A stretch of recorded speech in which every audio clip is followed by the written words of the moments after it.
먹고 사는 얘기보다 더 재밌는 패션과 패션 피플들의 진짜 이야기. 아무도 모르는 우리들만 아는 우리들의 이야기. B급 문화 전달자들이 전하는 진짜 레알 패션 스토리. 짝퉁 패션 시작합니다. 네, 반갑습니다. 짝퉁 패션 메인 진행자 DJ 강홍민이 왔습니다, 여러분. 요즘 길거리만 지나가도 벚꽃들이 흩날리고 있는데요. 진해를 시작으로 북상한 벚꽃이 서울까지 점령을 했습니다. 지난 주말부터 여의도를 비롯해서 서울 곳곳에 벚꽃 축제가 이어지고 있죠. 봄바람이 들었는지 괜히 제 마음이 싱숭생숭해지는데요. 짝퉁 패션 청취자 여러분들도 봄꽃 지기 전에 주말에 꽃 구경 다녀오시는 건 어떨까요? 오늘도 귀한 보배들 오셨습니다. 반갑습니다. 안녕하세요, 타키입니다. 안녕하세요, 로리입니다. 안녕하세요, 미오미오입니다. 네, 인사하는 순서는 정해놓은 거예요? 저번에도 같은 질문 하지 않으셨어요? 네, 그러니까요. 식상해요. 메인 진행자 DJ 강님. 제가 맨날 우리 그 제작자님께서 메인 진행자라고 적어주셨는데 너무 좀 부끄럽고 손바로 오그라들어서 안 읽어봤는데 오늘 한번 읽어봤어요. 메인 진행자. 괜찮네요. 좋아요. 계속하세요. 한 주 동안 어떻게 지내셨습니까? 우리 미호 누님은? 저는 지금 이거 벚꽃을 한 번도 못 봤어요. 아쉽게도. 네, 계속 이제. 안 됐다. 네. 아니 그냥 거리만 지나가도 벚꽃이 보일 텐데. 뭐 밤에 나와서 그런 거 아니에요? 아침 일찍 나오고 아침 일찍 나오고 밤늦게 들어가서 들어가고, 예. 굉장히 슬프네요. 네, 제가 또 뚜벅이라 예. 뭐 지하철 통해서 뭐 이렇게 가다 보면 지하세가 통해서 뭐 나오면 뭐 벚꽃 볼 새가 나무 없네요. 네. 아쉽게도 아직 못 봤습니다. 아니 돈 잘 버시는데 그러니까 뭐 차 한 대 사시 집에 제가 운전 체질이 아니더라고요. 누가 또 몰아주는 것만 타는구나. 네. 로리님은요? 벚꽃 좀 봤어요? 벚꽃은 봤고요. 네. 저는 뭐 외근 왔다 갔다 하면서 사실은 좀 약간 사진도 많이 찍고 어... 외근의 묘미잖아요, 그게. 아 그래요? 사진 찍는 게? 벚꽃이 너무 잘 펴나서 거리마다 다니면서 좀 과장님하고 사진 좀 찍었습니다. 과장님하고 오늘 과장님은 한번 모셔야 될 것 같아요. 혼자 죽지 않겠다는 얘기죠 지금. 네, 그리고 제가 또 영광스러운 일이 지면에 기사가 나는 일이 오 개인이? 저뿐만 아니라 네. 다들 아시잖아요. 왜 이래 아니 다들. 모른 제가 한번 해봤어요. 뭐야? 아니 무슨 뭐 팟캐스트 짝퉁 패션 뜨거운 화제. 뜨거운 화제? 네, 뭐 분야별 순위 1위, 전체 61위까지 인기 순위 연속 상위 랭크 뭐 이런 기사가 났어요. 어디 난 거예요? 이게 국제섬유신문에 났는데 뭐 온라인에도 나고 지면에도 나고 또 뭐 이렇게 회사까지 밝혀주셨네요, 친절하게. 다 오픈이 됐죠. 감사합니다. 본의 아니게 11번 방송 만에 신문에 났네요. 대단합니다. 아무래도 짝퉁 패션이 이 패션 업계에서는 좀 뭐 인기가 좀 있다는 방증 아닐까요? 네, 그런 것 같아요. 예. 그런가 봐요. 정정보도 좀 부탁드려요. 틀린 게 너무 많아요. 바로 한번 잡아주시죠. 조국장님. 뭘 고쳐야 할까요? 제가 첫 번째로는 제가 몸담고 있는 회사 이름이 잘못됐고요. 각자 얘기해요. 누가 볼까 무서워요. 네. 네, 그렇습니다. 뭐. 그리고 또 이름도 틀렸다고. 그러니까. 엄수현 아니고 엄수연입니다. 네. 이건 뭐 다른 사람이에요. 어차피 오픈 안 됐네. 그러니까. 회사 이름도 자 어이인데 그러니까요. MK 트렌드 모두 어이. 기사 써주신 건 뭐 감사는 드리는데 조금 더 정확 보도를 해주시면 어떨까 싶습니다. 이번 기회에 뭐 한 번 더 저희 뭐 심층 취재로 한번 다뤄주시는 것도 괜찮을 것 같아요. 뭐 시간 나면 인터뷰 오시든지요. 이러다 까는 기사 써요. 네? 아 그렇구나. 잘 보여야 돼요. 짝퉁 패션 알고 보니 점점점. 아 참. 그 이번 주에도 저희가 예고를 해드렸듯이 루프탑 키친 PPL도 계속 가는 거죠. 아, 네. 당신한테 한 거예요. 나구나.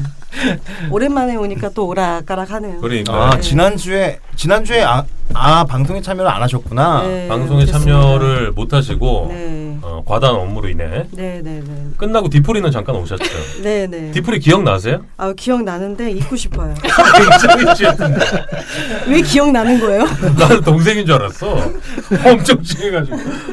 굉장히 해피걸이 돼가지고 오셨더라고요. 그날 미호미호님이 네. 이제 박재범하고 같이 그 촬영이 하나 있었나 봐요.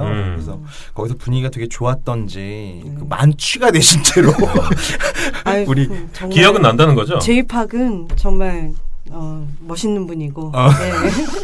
그래서 이렇게 우리 모델로서 정말 자랑스러워. 네. 예. 실제로 보면 좀 자연스럽게 어떤 생각합니다. 느낌이에요? 실제로 보면 뭐 카리스마는 그대로 느껴지고요. 근데 그거 플러스 약간 좀 귀여움도 있고, 예, 그리고 생각보다 너무나도 친절하고 또 조금 더 적극적이고, 네. 나서서 이렇게 찍어봅시다. 뭐 이런 제안도 하는 모습을 보니까 너무 내심 깊은 거죠. 우리 모델이. 모델로서는 뭐 100점짜리네요. 예. 우리 브랜드를 이렇게 챙겨주는구나. 예, 그래서 그날 그렇게 됐죠. 아니 저도 몇 해 전에 박재범 씨를 한두 번 정도 봤는데 네. 제가 기억하는 박재범 씨는 굉장히 친절해요. 굉장히 예의 바르고 그렇지 않을 것 같은데 그렇지 않을 네. 것 같은데 의외네. 맞아요. 좀 착하다 뭐 이런 이미지가 좀 있는 것 같아요. 문신 이렇게 해가지고 네. 네. 근데 그렇게 건전하고 스포츠를 좋아하고 건전한 건 사실입니까?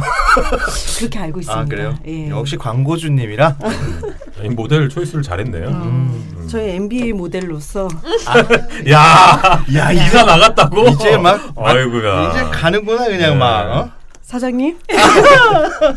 아니 사장님한테 진짜 한마디 하시죠. 네. 듣고 계시다면서요. 아니 뭐 저는 뭐 MK 트렌드에서 일하면서 항상 좀 즐기면서 일하고 있습니다. 네. 브랜드가 이렇게 성장하는 모습을 볼 때마다 얼마나 뿌듯한지. 야 이거 멍석 깔아주니까 더 잘하는데. 사장님 미호미 얼굴 떨리고 있습니다 지금. 거짓말하면 떤다는 습관이 있어요. 우리 타키님도 네. 다 오픈됐으니까 한마디 하세요. 상무님한테. 우리 상무님 사랑합니다. 항상 열심히 하고 있습니다. 네. 예. 기회가 되면 그 상무님 한번 저희 짝퉁 패션에 초대를 하는 것도 괜찮을 것 같아요. 뭐 제작자님이 허락하신다면 네. 뭐 그렇게 하는 것도 나쁘지 않을 것 같은데 허락은 조금 힘들지도 모르겠다는. 네, 어쨌든 뭐 고민하신다니까. 혼자서 궁시렁궁시렁 거리는데 뭐라 그런지 몰랐어요. 끝나고 제가 확인을 해보겠습니다. 로리님도 우리 과장님한테 한마디 하세요. 들으실 것 같은데. 저는 과장님과 차장님이 너무 잘 이끌어 주셔가지고 적응을 너무 잘했고 표정을 좀 웃으면서 해요. 누구 싸우고 언제 화난 줄 알았어요. 앞으로도 정말 열심히 좋은 퍼포먼스 내는 로리가 되겠습니다. 알겠습니다. 근황 토크 여기까지 해보고요. 그녀는 프로다 베스티밸리 프로는 아름답다 베스티밸리 여자라는 이름보다 프로란 이름을 사랑 저 손예진이 선택한 대한민국 대표 여성복 베스트밸리 프로는 아름답다. 베스티밸리 이슈 토크가 지난주에 스몰 비즈니스를 다뤘는데 반응이 좀 어땠어요? 스몰 비즈니스는 사실은 뭐 어제 이슈 토크를 해서 그런 게 아니고 계속 우리 회사 내에서도 유통 부분에서는 주제가 되고 있는 부분이라서 사실 우리가 방송하면서 진행했던 경험을 회사에서 풀 수 있어서 참 좋은 것 같아요. 그래서 이번 주도 아마 이슈 토크로 스몰 비즈니스에 대한 후속 이야기를 또 준비한 걸로 제가 알고 있거든요. 주변에서 반응도 상당히 좋았고 필요한 이슈였다 하는 평가였습니다. 개인적으로 제 주변에서 이 팟캐스트를 듣고 뭐 리뷰를 좀 해주신 분이 있는데 굉장히 실무에 있는 분들이 나와서 이렇게 뭐 패션에 대한 이야기를 해주니까 굉장히 좀 사실적으로 들리더라. 재밌게 들었다라는 얘기를 정말요? 하시더라고요. 예. 그분이 이제 패션 업계에 계시는 분은 아닌데 업계에 있지 않는 분이 들을 때도 굉장히 재밌게 들었다. 다행이네요. 우리 말씀하셨듯이 이번 주 이슈 토크도 스몰 비즈니스 2로 정했습니다. 어떤 내용인가요? 네. 사실 주변에서는 여전히 스몰 비즈니스를 이웃나라 얘기쯤으로 인식하거나 알고 있는 사람들이 많아요. 좀 낯설기도 하고 또 절실하지 않은 거죠. 현재 비즈니스 구조가 여전히 패션 시장 전반을 지배하고 있기 때문이라는 생각이 듭니다. 근데 캐주얼 브랜드에서도 특히 그 핫한 시장으로 부상하고 있는 스트리트에서는 이미 스몰 비즈니스가 일반화됐는데요. 대신 다른 문제점이 생겨나고 있습니다. 그게 뭔가요? 사실 스몰 비즈니스가 생겨난 것은 기존 시스템에 진입하지 못하는 작고 전문적인 브랜드들이 자신들만의 비즈니스 구조를 만드는 것이 핵심인데 이렇게 만들어진 새로운 비즈니스 구조에서도 흔히 말하는 갑을 관계가 형성되고 있는 거죠. 예를 들어서 코오롱이 지난 2015년에 오픈한 커먼 그라운드가 있는데요. 건대상권의 부활에 공을 아주 많이 세우면서 핫플레이스로 부상을 했습니다. 네. 코오롱은 당초에 커먼 그라운드를 벤처 창업가나 신진 디자이너들을 위한 플랫폼으로 육성하겠다고 했지만 현재의 모습은 기존 패션 브랜드 비중이 많이 높아졌고요. 최근 리뉴얼로 예전과 같은 분위기를 만들려고는 했지만 오픈 취지가 약해진 것은 분명해 보입니다.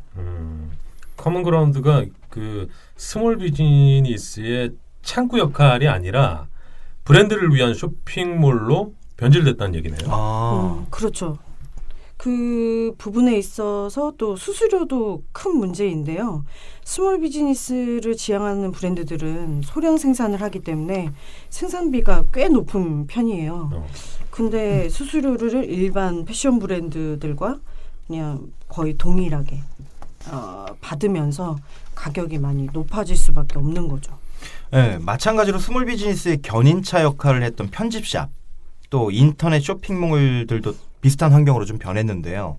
애초에 의도하고 달리 수수료가 갈수록 높아지고 또 사입이 아니고 위탁 비중이 늘어나면서 스몰 비즈니스를 위한 첫 의도였던 인큐베이팅 플랫폼 역할을 거의 하지 못하고 있는 게 문제죠.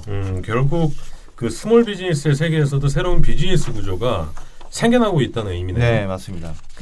사실 인터넷 쇼핑몰을 비롯해서 좀 이런 모바일 플랫폼들에서도 비슷한 상황이 연출되고 있어요. 제가 저번에 말씀드렸던 무신사 같은 플랫폼. 이제는 뭐 특정 쇼핑몰에 입점하는 거랑 백화점에 입점하는 게 거의 차이가 없어지니까 네.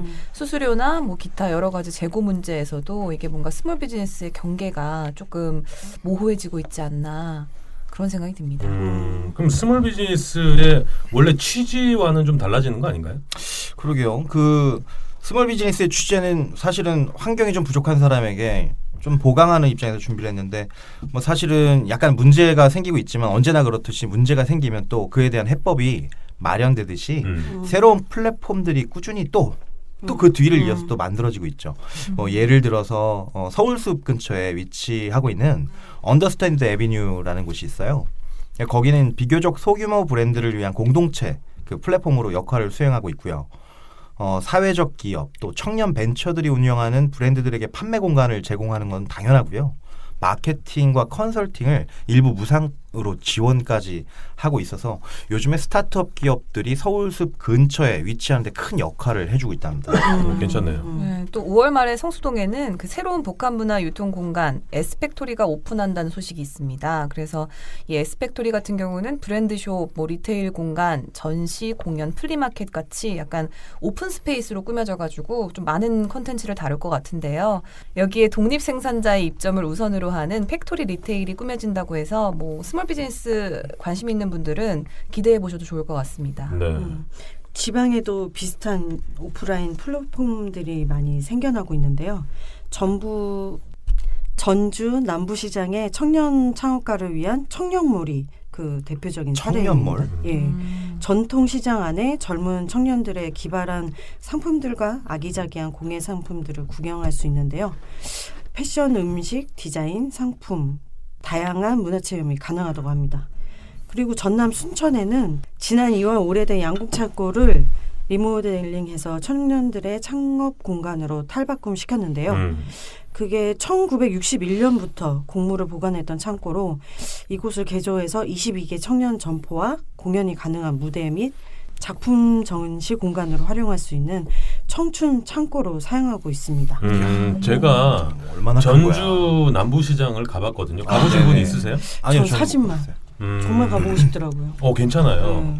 그 시장 안에 굉장히 유명한 순댓국집이 있어요. 순댓국밥집이 있는데 거기서 한 그릇 하고 2층으로 계단으로 올라가는 데가 몇 군데가 있거든요. 출구가. 거기로 올라가서 그 옥상, 거기도 루프탑이죠. 루프탑에 이런 가게들이 있는데 거기 가면 굉장히 뭐 이런 아이디어 제품들도 많고 젊어진다는 느낌이랄까.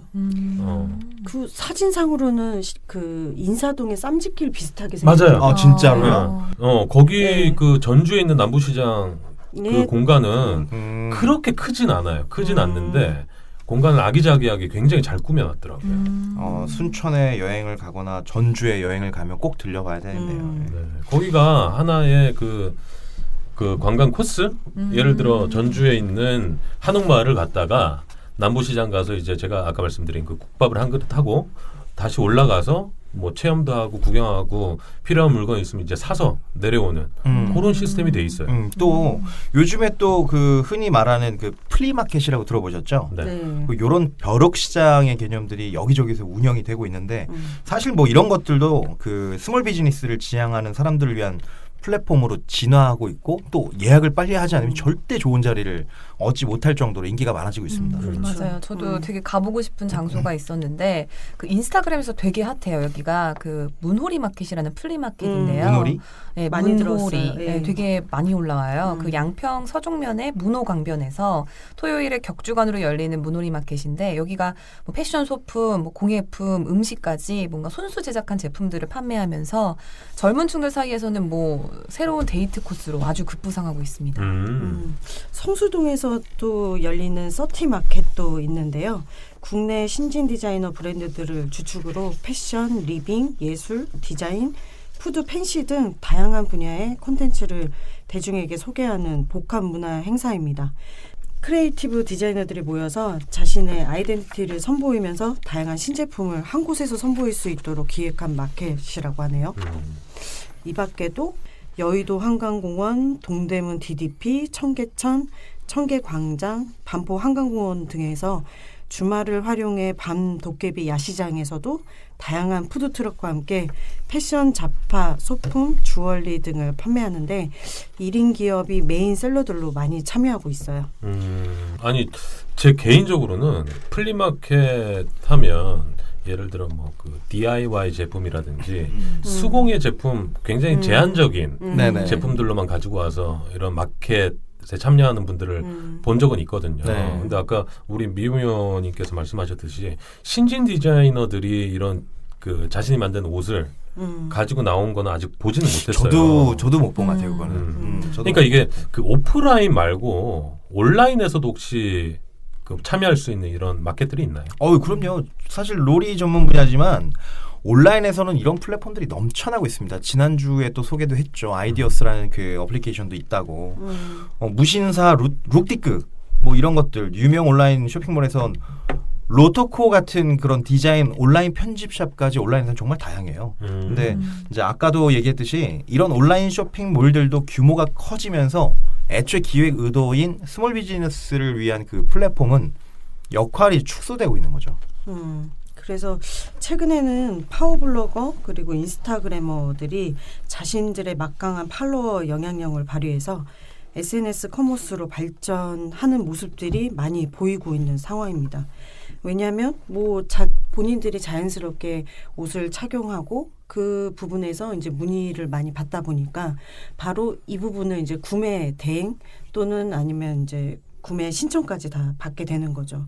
대표적인 사례가 셀럽21 그리고 레이나비 마켓 등이 유명한 커머스로 지금 자리 잡은 상태입니다. 네, 맞아요. 그 지금 뭐 영상 쪽으로 1인 미디어 쪽으로 지금 막 돌아가고 있는 상황인데 지금 옆방에도 좀 보면은 페이스북 생방으로 지금 방송을 하고 있어요. 그래서 뭐 이런 것들이 이제 일반화되고 있는데 최근에는 생산하는 데 어려움이 좀 있는 스타트업 인디 브랜드를 위한 스몰 비즈니스 모델도 등장을 했는데 모바일 공동 주문 생산 플랫폼 서비스. 카카오 메이커스. 카카오에서 메이커스라는 내용을 준비를 했는데 대단히 이슈인 것 같습니다. 그 카카오 메이커스가 그 판매자가 원하는 최소 주문량을 넘어야 제작이 가능한 시스템이에요. 그래서 최다 수량만 진행하는 방식이고 매주 화요일 오전에 새로운 상품을 공개하고 딱 일주일 동안만 고객들의 주문을 받아요. 그래서 생산을 들어가고 이렇게 되니까 약간 재고 부담을 없애고 또 소비자는 저렴한 가격에 제품을 사고 판매할 수 있는 그런 구조가 되어 있습니다. 그렇죠. 소규모 사업자가 재고만 없는 것만 해도 사업할 수 있는 아주 좋은 환경이 되거든요. 근데 저도 이제 개인적으로 컨택을 좀 했었는데 카카오 메이커스 같은 경우는 기업에서 접근하는 그것보다는 사실은 소규모 창업자라든가 제조자, 브랜드 신진 디자이너들이 들어오는 양에 따라 주문을 받아서 그 배송하는 게 상당히 매력적이라고 알고 있어요. 이게 뭐 법인 분리됐다는 얘기도 있더라고요. 3월에는. 맞아요. 그래서 네. 뭐 지난 1년 동안 거의 450개의 업체가 파트너로 참여했대요. 그리고 이게 주문 성공률도 낮지가 않아요. 94.5%나 주문 성공률에 기록했다고 합니다. 재밌겠다. 하고 싶다. 네. 이 밖에도 그 이런 선주문 후제작 방식을 도입한 큐레이션 플랫폼이 있어요. 하고 HAGO 라는 플랫폼이 있는데 여기도 좀 주목을 해볼 필요가 있어요. 하고는 차별화 전략으로 내세우는 것은 뭐냐면 엄선된 디자이너의 의류를 선주문해서 미리 설정된 목표 수량에 도달하면 생산하는 거예요. 그런 식으로 운영이 되니까 마치 소비자한테 펀딩받은 투자금으로 재고도 부담 없이 생산할 수 있는 환경이 되는 거고 또 저기 소비자는 그걸 또 흔치 않은 또 옷으로 입을 수 있으니까 서로 좋은 그런 상황이 되죠. 현재 어웨이트라든가 리플레인, 그레이양, 뭐 에이타임즈, 닐파이피 뭐 5개 브랜드가 지금 하고에 입점해 있는데 이들은 기존 자사 제품도 판매를 하지만 하고하고 독점으로 기존 그 가격보다 낮춘 소비자 펀딩 제품을 좀 기획을 하고 있어요. 그래서 지금 선주문 후 제작 방식으로 그 운영을 하고 있죠. 우리 타키님이 말씀해주신 이런 스몰 비즈니스 플랫폼을 제가 못 들어본 게 대다수예요. 아 이런 유통을요? 네. 그럴 수 있어요. 왜냐하면 지금 시작한 거니까 잘 모르시는 게 당연하죠. 일반인들은 잘 모를 수도 있을 것 같은데 그렇죠. 제작자가 그 여러 가지 플랫폼을 찾기는 했는데 이것 말고도 새로운 것들이 더 많을 거예요. 제가 모르는. 그렇죠. 우리까지 들을 정도면 사실은 많은 사업자 중에 10%, 5% 정도가 여기 일반인 귀에 들어오겠죠. 그렇죠. 이럴 때는 또 뭐 저희 또 접수를 받고 있죠, 로리는. 뭐 이럴 때는 당연히 뭐 저희가 이제 다 알아서 찾아서 알려드리고 또 정보를 교환해주고 공유하고 팟빵 후기나 짝퉁 패션 페이스북 그리고 인스타그램 그리고 저희 메일로 의견 주시면요 언제든지 저희가 뭐 콘텐츠화 해가지고 반영할 수 있도록 하겠습니다. 그래서 공지 드리면은 페이스북에서 짝퉁 패션 검색하시고요 좋아요 눌러주시고 또 인스타그램에서도 짝퉁 패션 찾아서 팔로우해 주시면 감사하겠습니다. 공유하기 통해서 주변에 널리 알려주시면 저희 순위에도 도움이 될 거고요. 짝퉁 FA 짝퉁.com이죠. 아직 안 바뀌었네요. 이거 제가 지난주에도 말씀드리지 않았나요?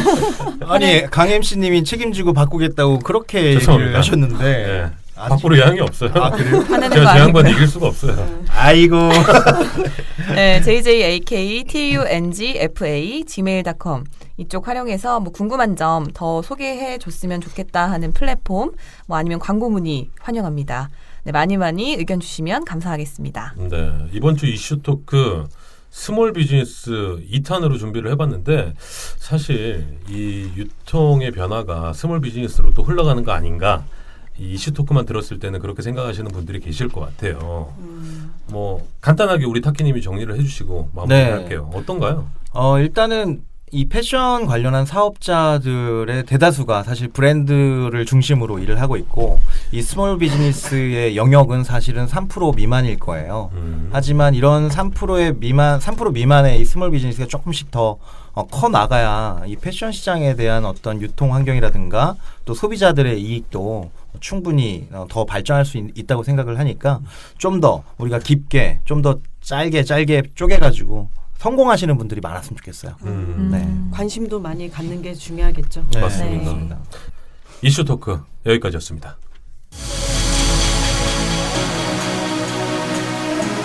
뛰어난 안목으로 새로운 가치를 창출하는 스포츠 마케팅 기업 K폰.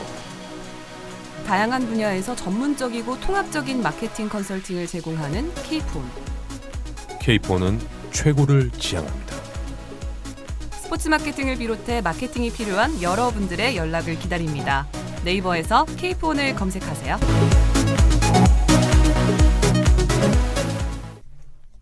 이번 주에도 저희 짝퉁 패션을 도와주시는 분들이 있죠, 로리님. 네, 스포츠 마케팅 전문 기업 K폰, 무지 티셔츠 전문 브랜드 길단, 아웃도어 전문 앱 트랭글, 그리고 시청자 여러분 모두가 저희 짝퉁 패션을 후원해 주시고 계십니다. 항상 감사하게 생각하고 있습니다. 한 줄 패션 브리핑 시간인데요. 이번 주에 가장 핫한 패션 뉴스는 뭘까요? 궁금하시죠? 두둥. 광고 듣고 오겠습니다. 여기는 지리산. 트랙 상세 정보 올려요. 홍대 오면 꼭 이렇게 걸어보세요. 트랙 공유합니다. 강원도 추천 라이딩 코스 트랙입니다. 지금 트랭글 앱을 설치하세요. 70만 회원의 정성 어린 트랙 공유와 운동 기록까지 한 번에. 우리들의 아웃도어 앱 트랭글. 뉴시스입니다. 유통가 착한 소비 유도하는 코즈 마케팅 활발. 최근 유통가에서 소비자들의 착한 소비를 유도해 수익금의 일부를 공익적인 목적에 사용하는 코즈 마케팅이 활발하게 진행되고 있다고 합니다.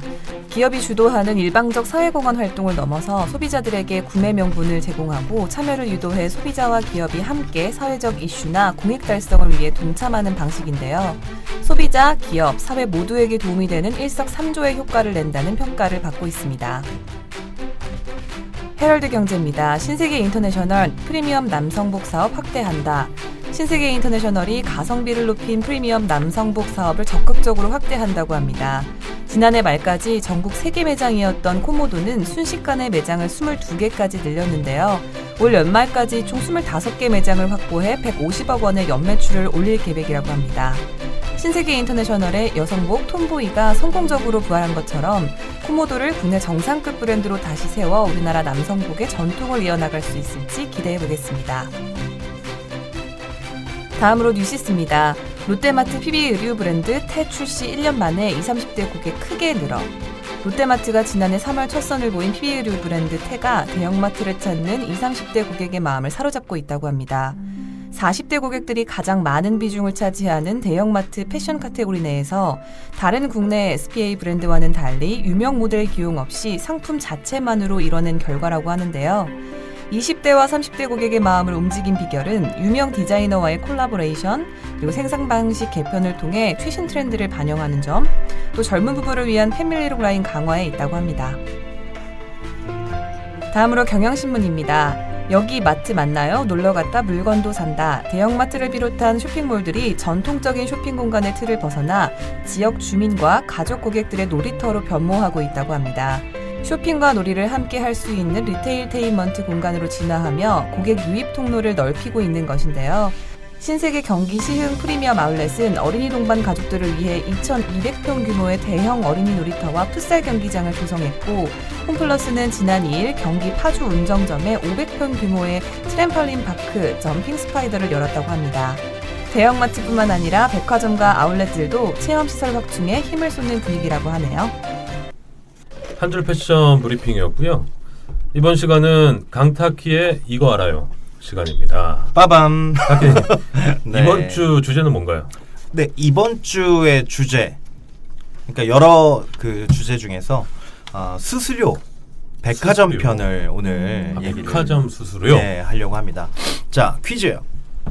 우리나라 백화점이 얻는 수수료 매출 총액은 얼마 정도가 될까요? 주관식입니다. 자, 우리 MC님. 우리나라 백화점 네. 전체? 네네. 전체 파이네요. 그러면 그렇죠. 수수료만 했을 수수료만. 때 연 매출? 2조. 2조. 자, 로리. 5조. 5조. 와. 아, 수수료? 고민하고 있어. 5조에서 낙장 1조 하는 드리면 기업이 얼마 많지 않지 않나? 오케이. 전 그럼 10조. 10조. 지금 우리나라의 백화점의 수수료 매출 총액은 정확히 5조 라인 정도. 오마이갓. 선물 있나요? 야, 백화점 가져가시고요. 지금 보름만 우리나라 우리요? 백화점은 총 매출이 26조 정도 나오고 있어요. 지난번에 이베이에서 그 김윤상 팀장이 얘기했듯이 여기에 평균 마진 20%만 정리해도 5조 매출이 나온다는 거예요. 우선 수수료의 개념을 먼저 설명을 해야 될 것 같은데 수수료는 제품을 위탁 판매하는 유통에서 지급하는 일정 비용을 얘기하는 겁니다. 근데 이제 세계적으로 통용되는 일반적 개념은 아니에요. 왜냐하면 우리나라와 중국의 일부 지역, 아주 제한적인 지역에서만 이제 사용되는 개념인데 중국도 대부분 다 사입자예요. 사입을 해서 가져가서 홀세일러가 판매하는 방식. 다른 나라에서 일반적으로 홀세일 또는 사입 방식으로 제품을 구매해서 유통을 하기 때문에 위탁 수수료 개념이 없어요. 근데 이제 프랜차이즈라는 세계 유일무이한 방식을 또 우리가 갖고 있죠. 네. 그래서 우리나라는 위탁 혹은 특정 매입이라고 부르는 거래가 일반적이기 때문에 수수료의 정책이 아주 일반화됐어요. 쉽게 말하면 백화점, 가두점, 뭐 대형마트, 뭐 홈쇼핑, 온라인 뭐 할 거 없이 다양한 유통 채널에서 상품을 대신 팔아주는 역할을 하는 거죠. 그 수고에 따라서 지불하는 게 수수료라고 할 수 있는 겁니다. 따라서 유통 채널별로 수수료가 좀 다를 수가 있는데 이번에는 여러 채널 중에 아까 얘기했듯이 백화점 수수료만 알아볼 건데요. 백화점 수수료는 우선 복종별로 조금 다릅니다. 또 브랜드별로도 또 다르고요. 다른 이유는 그 브랜드의 로열티라고 또 할 수가 있겠죠. 예를 들어서 백화점에 꼭 있어야 되는 브랜드, 뭐 이런 브랜드는 수수료를 낮춰서라도 유치를 해야 되는 거고 반대로 이런 경우도 있어요. 뭐 있어도 그만, 뭐 없어도 그만이라고 생각하는 그런 브랜드는 수수료가 당연히 높죠. 물론 이거를 이제 일반화할 수는 없어요. 근데 일부 백화점에서는 원가율하고 마크업, 뭐 재고량, 뭐 할인율, 뭐 이런 걸 전체적으로 고려해서 수수료를 책정한다고 하는데 과학적인 근거는 없어 보이고, 뭐 이쁜 놈은 뭔 짓 해도 이쁘고, 뭐 미운 놈은 아무리 뭐 노력해도 좀 미운 것처럼 뭐 비슷한 뭐 내용이라고 할 수 있을 것 같아요. 어쨌든 지금 백화점 수수료가 가장 낮은 브랜드나 복종을 얘기하라 그러면 SPA. SPA는 뭐 그전까지는 명품 브랜드가 가장 낮았어요. 근데 지금 주력 SPA 브랜드 같은 경우는 10% 전후? 뭐 이쯤 수수료가? 예, 수수료가. 그럼 왜 그런 거예요? 잘 팔려서 그런 거예요? 가장 매력도가 있고 유입 고객을 많이 늘릴 수 있는 복종이다라고 해서 가장 낮은 수수료를 해주고 있죠. 그 전에 명품은 10% 초중반대 정도로 알려졌고 유명 수입 브랜드 뭐 우리가 아는 게 뭐가 있을까요? 생략하고요. 몽클레어. 몽클레어. 아, 좋은 예네. 몽클레어 같은 경우는 20% 초반이 이제 일반적이고 15% 뭐 이쯤 될 것 같고요. 뭐 노스페이스, 아디다스는 사실 복종 중에서 탑 클래스예요. 20% 초중반대에 일반적으로 이루어져 있고 그 뒤를 이어서 바로 아디다스가 평균 한 26% 정도? 그 정도 가고 있어요. 나머지는 뭐 대부분 30%대 수수료가 적용되고 있는데 여기서도 또 복종별로 차이가 있어요. 뭐 여성복이나 골프웨어 뭐 이런 것들은 상대적으로 좀 마크업이 높거든요. 평균 배수율이 4배수라는데 이쯤 되면 한 6배수 정도 나오는 게 일반적인데요. 이런 경우는 30% 후반, 캐주얼이나 스포츠 등은 뭐 30% 초반. 뭐 요게 이제 일반적인데 이건 어디까지나 이제 일반적인 상황이니까 뭐 청취자분들이 시비를 좀 걸시면 안 되고요. 또 이렇게 고정된 수수료가 달라지는 경우가 있는데 그때가 언제냐 그러면 할인 판매가 들어갈 때. 아까 말했던 거는 정상 또는 신상품에 대한 판매고요. 행사가 있잖아요. 우리 행사가 있으면 대부분 다 3%에서 5% 정도 낮은 수수료율이 이제 적용이 됩니다. 이것도 역시 그 브랜드가 행사하기 어려운 브랜드인데 행사를 한다 그러면 많이 또 내려주고요. 일반적으로 행사가 맨날 진행되는 브랜드다 그러면 조금 내려주고요. 뭐 이렇게 지금 달라지고 있고요. 여기까지가 일반적인 패션 관련한 백화점 수수료인데요. 생각보다 뭐 수수료가 좀 높죠. 네, 뭐 사회적인 이슈도 좀 있었고 100원짜리 상품을 팔아가지고 30원, 40원을 백화점 매장 빌리는 값으로 지불을 하고 있으니까 뭐 사실 여기서 그치면 좀 감사해야 되는데 추가 비용도 있어요. 일반적으로 백화점 영업을 유지하려면 백화점에서 요구하는 여러 가지 판촉이나 프로모션 행사도 또 참여를 해야 되거든요. 그렇겠죠. 네, 그래야 또 매출이 붐업되니까. 근데 이런 것들도 부담을 해야 되고 브랜드가 위탁 수수료 외에 판매사원 인건비도 있잖아요. 그것도 이제 중간 관리자나 본사에서 이제 책임을 지는 부분이고요. 이러니까 이제 갑질 횡포 뭐 이런 말이 좀 나오고 뭐 그런 건데 결국 백화점에서 영업하려면 또 입점하려면 매출의 50% 정도는 비용이다 이렇게 보시면 되는데 100원짜리 팔면 50원이 백화점 매장 유지 비용으로 들어가는 거예요. 원가 제외 안 하고. 예, 그러니까 상당한 비용이죠. 부담률도 상당하고 뭐 이런 것들은 사실 인테리어 비용이나 기타 관리비를 제외한 거기 때문에 이를 포함하면 얘기가 또 틀려지죠. 이런 비용을 또 치르면서 브랜드들은 봄, 가을 MD철이라는 게 있어요. 봄, 가을 시즌이 되면 브랜드들이 갈아타기를 합니다. 백화점 MD에 의해서. 그때 이제 벌벌 떠는데 왜 그러냐면 보통 매출의 하위 브랜드는 MD 개편 때 매장을 철수하는 경우가 많거든요. 신규 브랜드 같은 경우나 뭐 시간을 좀 줬는데 매출이 안 나온다거나 그러면 그래서 정부가 갑과 을의 상생을 위해서 2년 내에 매장을 철수하면 인테리어 비용을 보존해야 된다는 내용을 또 법제화 하기도 했어요. 됐나요? 사실 법제화는 됐는데 이게 실제로 이루어지는 경우는 제가 아직 못 본 것 같습니다. 그게 백화점주의 재량 아닌가요? 사실 MD가 가지는 그 층 MD 그 담당자가 있어요. 그 사람의 힘이 가장 실무자로서 세고 또 그 사람이 보고를 어떻게 하느냐에 따라서 이 브랜드가 살고 죽고 하기도 해요. 그래서 이런 것보다는 수수료를 좀 낮출 수 있는 방안을 좀 마련하는 게 필요하다고 생각이 되는데 인테리어 비용도 사실 만만치 않은 게 평균 250만 원은 기본입니다. 그러니까 10평짜리를 MD한다 그러면 2,500만 원을 들여서 매장을 꾸며놨는데 어쩌면 6개월 만에 철수할 수도 있고 그렇죠. 20평이다 그러면 5천만 원이 그냥 날아가 버리는 거예요.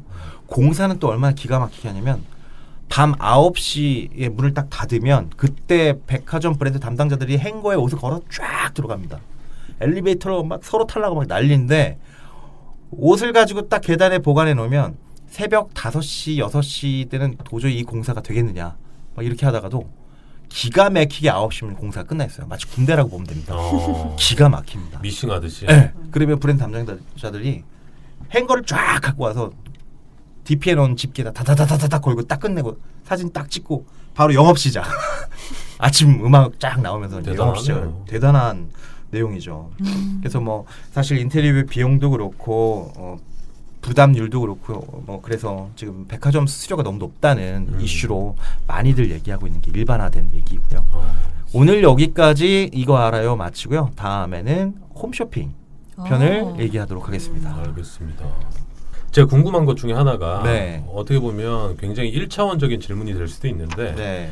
왜 이렇게 수수료가 높은데도 불구하고 백화점을 들어가려고 하는 이유가 뭔가요? 간단해요. 답은 사람이 오니까. 사람이 안 오면 그렇게 내면서 거기 있을 이유가 없는데 대리점의 상권이 죽으면서 백화점에 몰입되는 상권들이 또 생겨나잖아요. 그럼 거기 이제 사람이 오는 거죠. 근데 또 요즘 백화점도 문제가 뭐냐면 라이프 스타일 샵 있잖아요. 뭐 스타필드 같은 그런 데로 또 사람을 뺏기고 있는 게 또 백화점의 고민이에요. 그리고 또 뭐 온라인에 뺏기고 있는 게 백화점의 고민이고 아시다시피 백화점에는 온라인 매출이 50% 수준에 육박해요. 밑에 F&B라고 해서 그 먹거리도 심지어 온라인으로 전환하고 있는 상황이어서 굉장히 백화점도 고민이 많죠. 그래서 백화점 측에서 또 아울렛몰을 많이 만들고 있죠. 네, 백화점에서 현대백화점이 있으면 현대백화점 아울렛, 현대아울렛이라고 해서 지금 성파의 가든파이브도 지금 그렇게 작업을 맞아요. 하고 있어요. 지금 말씀드린 수수료도 사실은 요즘 백화점이 어려워졌기 때문에 수수료가 내려간 거예요. 30% 육박이 내려간 거예요? 네, 내려간 겁니다. 그럼 제가 궁금한 게 하나 더 있는데 네. 그 빅3 네. 소위 빅3라고 부르는 백화점 외에 네. 로컬 백화점의 수수료가 네. 빅3와 차이가 좀 나나요? 사실 지방 주요 도시의 백화점의 로컬 백화점은 이런 롯데나 신세계 뭐 현대백화점에 들어가 있는 브랜드를 유치하기 위해서 엄청 노력을 많이 해요. 브랜드를 런칭한 건 어떻게 알고 막 기가 막히게 찾아옵니다. 찾아와서 자 거기 수수료 내가 얼마인 거 알고 있는데 왜냐면 네트워크가 다 있거든요. .7 가자. 당신은 30% 내는 거 알아. 20% 해줄게. 들어오세요. 이런 식으로 하니까 브랜드들은 확 땡기는 거죠. 그래서 그런 걸 참아내는 것도 브랜드가 또 해야 할 일이에요. 아 참기까지 해야 되는구나. 참아야죠. 매출을 늘리려면 저기 가야 되는데 저기 가면 또 롯데에서 막 이러니까 네. 그럼 우리 빼든가 뭐 이런 식이거든요. 진짜 갑질이네요. 갑질이니까 지금 법제화를 하겠다고 지금 난리죠. 예. 중간 관리자는 이 인테리어 비용까지 내야 되는 경우도 있어요. 죽으란 얘기예요. 끝났나요? 네, 끝났습니다. 알겠습니다. 안 좋게 오늘도 네. 안 좋은 거 아니에요? 좋아요. 그런가요? 오늘도 이거 알아요는 굉장히 유익한 시간이었습니다. 아, 고맙습니다. 네. 다음 주에 뭐 한다고요? 다음 주는 홈쇼핑의 수수료 이야기를 하겠습니다. 방금 생각해낸 거 아니죠? 포즈가 좀 긴데. 제가 말하면서 생각하는 버릇이 있습니다. 알겠습니다. 다음 주 이거 알아요도 기대를 해보겠습니다. 네. 오늘이 12회인가요? 네. 대답을 다 같이 해주시네. 잭, 말 잭. 잘 들어서 좋아요. 자, 오늘 12회 1부 여기까지인데요. 미연미연님 네. 마지막 간단하게 소감 한 말씀 해주시면 마무리할게요. 뭐 또 제가 지난번에 또 못 나왔다가 오늘 나오게 됐는데 역시나 유쾌하고 네. 예. 또 타키님의 이거 알아요는 아 정말 유익한 정보네요. 제가 메모하면서 들었어요. 아, 굉장히 예. 쓰더라고요. 네. 아, 정말요? 네, 야. 제가 이렇게 쓰면서 들을 정도로 치킨 뭐 이런 거 쓰더라고요. 고맙습니다. 삼겹살. 루프탑 행사 언제 막 이러고. 네, 루프탑 키친 네. 이렇게 쓰면서 듣긴 했는데 네, 오늘도 아주 유익하고 또 2부도 아주 기대되네요. 알겠습니다. 기대하시고 영향가 없는 얘기 괜히 물어본 것 같고요. 자, 1부 여기까지입니다. 감사합니다.